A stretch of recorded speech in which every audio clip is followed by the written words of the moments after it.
मेरी सलाह ये है कि तुम बस अपने मिनटों का ध्यान रखो, फिर घंटे अपनी परवाह खुद कर लेंगे। समय के संबंध में लॉर्ड चेस्टरफील्ड की ये लाइन बहुत फेमस है और ऐसी ही कई लाइंस टाइम मैनेजमेंट बुक में दी गई हैं। इस बुक की समरी के पहले पार्ट में हमने 15 पावरफुल प्रिंसिपल्स को सीखा था जो आपके लिए बहुत हेल्पफुल रहे। इस पार्ट में हम नेक्स्ट 15 प्रिंसिपल्स को सीखने वाले हैं जो आपके टाइम मैनेजमेंट की दृष्टि से बहुत आवश्यक है। तो आइए शुरू करते हैं। टाइम मैनेजमेंट का 16वां सिद्धांत कहता है कि एक निश्चित समय पर काम करें। हमारे शरीर में एक घड़ी होती है जिसे बायोलॉजिकल क्लॉक कहा जाता है। अगर आप एक निश्चित समय पर काम करते हैं तो ये घड़ी एक्टिवेट हो जाती है और आपका काम बहुत सरल हो जाता है। समय के सर्वश्रेष्ठ उपयोग का 17वां सिद्धांत कहता है कि समय की बर्बादी के गुरुत्वाकर्षण नियम को जानें।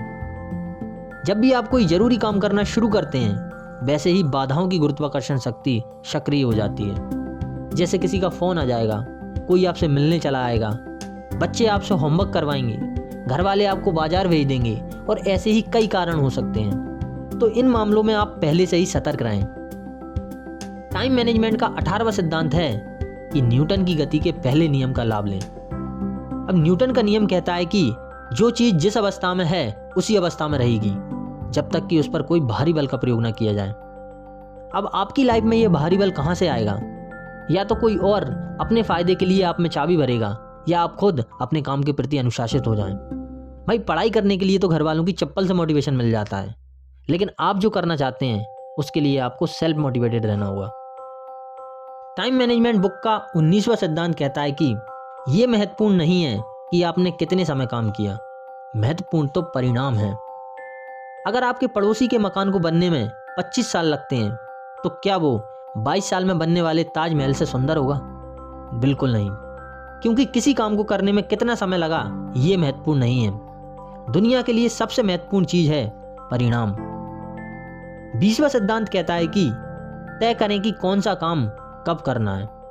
डैन मिलमैन, जो कि एक फेमस एथलीट हैं, उनका कहना है कि मैंने ये सीखा है कि हम कुछ भी कर सकते हैं लेकिन हम सब कुछ नहीं कर सकते, कम से कम एक समय में तो नहीं।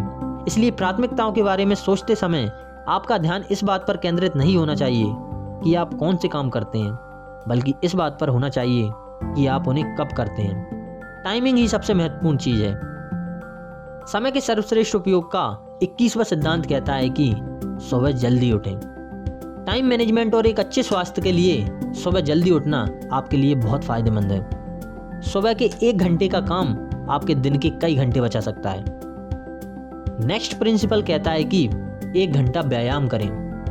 जो लोग सोचते हैं कि उनके पास शरीर के व्यायाम के लिए समय नहीं है तो उन्हें देर सवेर बीमारी के लिए समय निकालना ही पड़ेगा। अगर आप अपने समय के एक बहुत बड़े भाग को बर्बाद होने से बचाना चाहते हैं तो डेली 1 घंटा व्यायाम करें। इस बुक का नेक्स्ट सिद्धांत कहता है कि टीवी के संदर्भ में सावधान रहें। एक सर्वे में पाया गया है कि लोग हर सप्ताह 17 घंटे टीवी पर बर्बाद करते हैं। दुनिया के सबसे महंगे ब्रांड अपने प्रोडक्ट का एडवर्टाइजमेंट टीवी पर कभी नहीं करते क्योंकि वो जानते हैं इन्हें खरीदने वाला व्यक्ति टीवी देखने में अपना समय बर्बाद कभी नहीं करेगा। 24वां प्रिंसिपल भी इसी का अगला भाग है और ये कहता है कि मोबाइल फोन का न्यूनतम उपयोग करें। मोबाइल की वजह से आज जितना समय बर्बाद हो रहा है उतना शायद ही इतिहास में किसी और वजह से हुआ हो। इसलिए ध्यान रखें कि सिर्फ आप मोबाइल का यूज करें, ना कि मोबाइल आपका यूज करने लगे। जिनके पास मोबाइल है उनके पास इंटरनेट भी है। और 25वां सिद्धांत कहता है कि इंटरनेट पर समय बर्बाद ना करें। IDC की एक रिसर्च में ये फैक्ट सामने आया है कि लोग हर सप्ताह 33 घंटे इंटरनेट पर बर्बाद करते हैं और ये आंकड़ा धीरे धीरे बढ़ता ही जा रहा है। इंटरनेट एक चक्की की तरह है जिसमें आप जैसा इनपुट डालेंगे ये आपको वैसा ही आउटपुट देगा। अब ये आपके ऊपर है कि आप इसका यूज करते हैं या फिर मिसयूज। टाइम मैनेजमेंट का 26वां सिद्धांत कहता है कि आलस से बचें।